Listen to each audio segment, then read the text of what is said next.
Merupakan kebanggaan bagi kami memberikan penghargaan kepada Dr. Bahmit sebagai peneliti junior 2022. Pada Dr. Bahmit kami persilakan.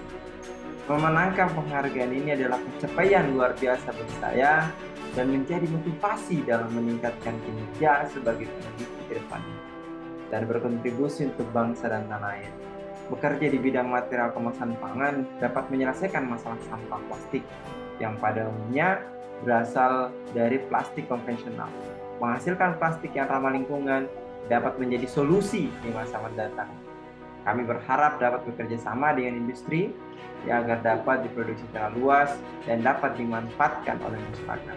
Terima kasih atas kerjasamanya semua bagi yang terlibat dalam video ini. Terima kasih atas penghargaan.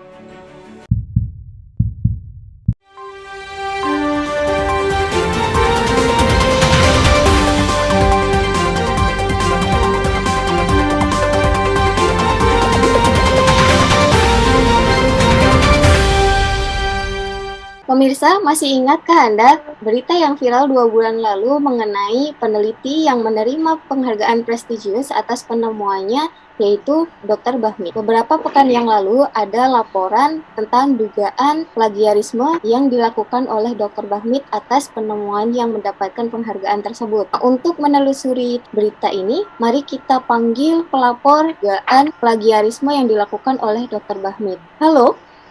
Mas Mahardika, Ya. Mas Mahardika ini gimana ini kronologinya? Kenapa bisa melaporkan mengenai dugaan plagiarisme yang dilakukan oleh Dr. Bahmit?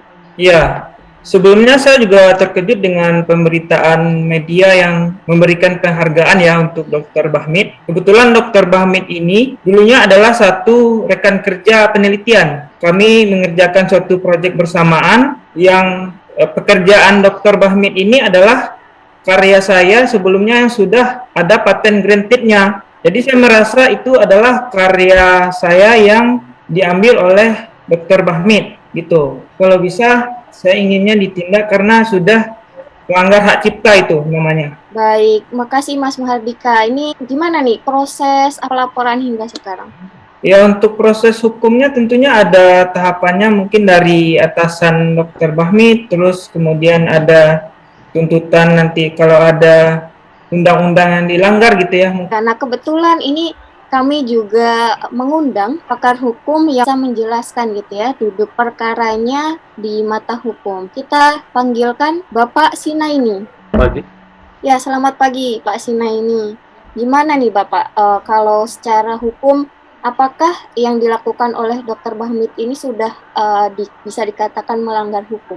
Ya, secara hukum Dr. Bahmit ini sudah melakukan suatu pelanggaran ya. Yang dilanggar itu berdasarkan Undang-Undang Nomor 28 Tahun 2014 tentang hak cipta. Jadi setiap orang yang dengan tanpa hak dan atau tanpa izin, pencipta atau pemegang hak cipta melakukan pelanggaran hak ekonomi, pencipta dipidana dengan pidana penjara paling lama 4 tahun dan atau pidana dengan nilai uang sebesar 1 miliar. Jadi ini akan diproses secara hukum pelanggaran seperti ini, dan itu bisa dikenakan sanksi kurungan 4 tahun atau dengan denda 1 miliar. Baik, berarti memang kalau dilihat secara hukum, Dr. Bahmit ini kalau dugaannya terbukti begitu ya, itu sudah melanggar hukum.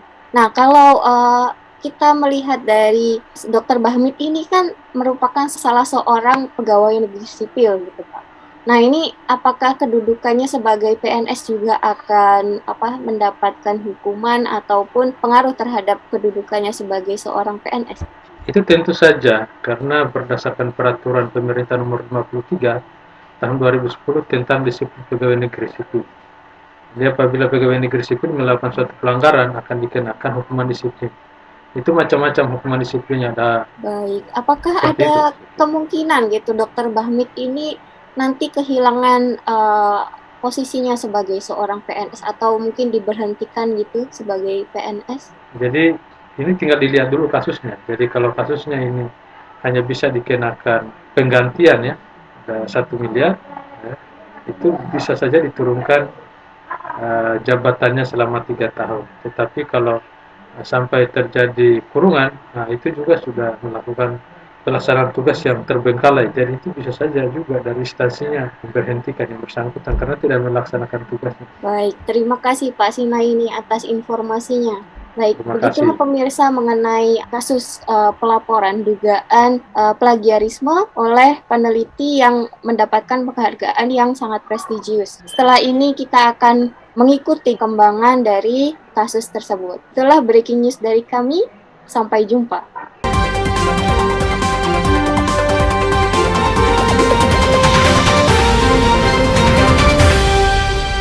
Ingat, peneliti boleh salah, tetapi tidak boleh bohong. Mari menjadi peneliti berakhlak, karena kami bangga melayani bangsa.